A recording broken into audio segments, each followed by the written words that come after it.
A final in North Carolina as they take down the Hurricanes 41-31.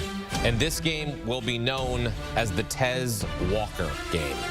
6 catches on 8 targets, 132 receiving yards, 3 receiving touchdowns. His first touchdown as a member of the Tar Heels on this day. A historic day for that young man from Charlotte, North Carolina. All right, back here in studio with Bryant McFadden. And B-Mac, this is one of those feel-good stories for Tez Walker. Here's a kid who started his career at NC Central, and he transferred because NC Central's season was canceled in 2020 due to COVID. Transfers to Kent State. After a good season there, transfers to North Carolina, and then he's denied immediate eligibility by the NCAA due to the new 2-time transfer rule. Last week, finally ruled eligible. We saw him get 6 catches for 63 yards. Against Syracuse. And this week, he balls out. No question. On a national stage. Amazing. Against a ranked opponent in Miami, Tez Walker is clearly wide receiver 1. He showcased his skill set tonight.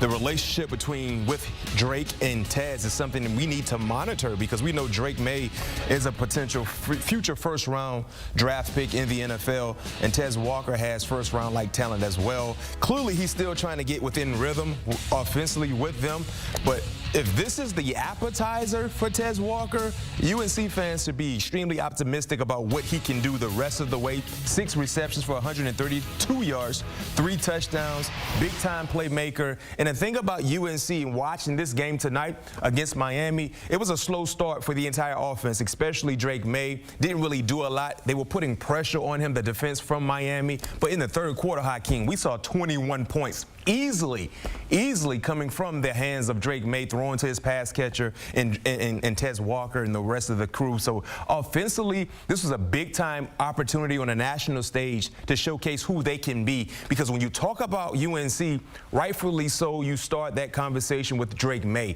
But now having Tez Walker involved, you have to sprinkle his name into the conversation as well in regards to the offensive production. And don't forget about Amariana Hampton as well.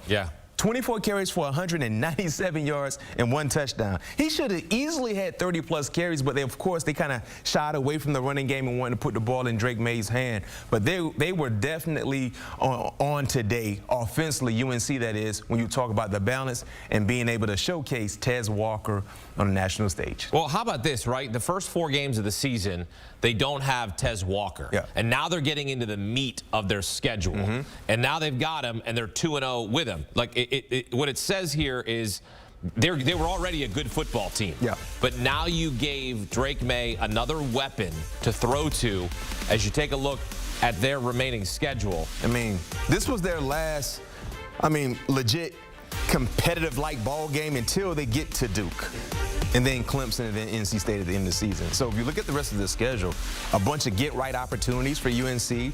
You know, you travel to Georgia Tech, who beat Miami last week, but, they will be favored every ball game moving forward until potentially seeing what happens with Duke. Are we looking at a Florida State? Your boys, Florida State, Tar Heels ACC championship? I would be okay with that.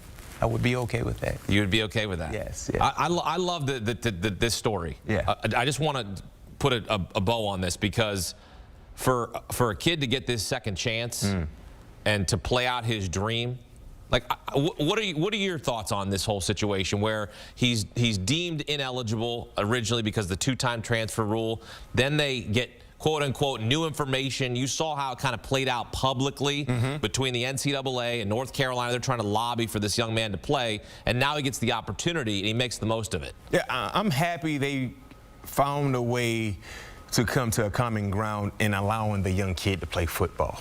That's why he's where he is today, to be a student athlete. The student part is clearly there. He was taking advantage of that opportunity, but also participating with his team, being an athlete, something that he was not able to do for the first few ball games of the season, and NCAA finding a way to, come to a common ground where he can go ahead and be a part of his team, not just practicing, but of course playing in a meaningful ball game is huge for UNC, and hopefully they continue to take these strides because I know Florida State, we have an individual as well that's going through the same situation that Tez Walker was involved in, and he's still waiting for the opportunity. Some of these situations with the transfer rule, they play out publicly. Sometimes they play out behind closed doors. We don't see them. In this situation, we saw it play out publicly with Tez Walker. And on this day, Tez Walker, have a day, kid. Yes, have sir. a day, kid, indeed.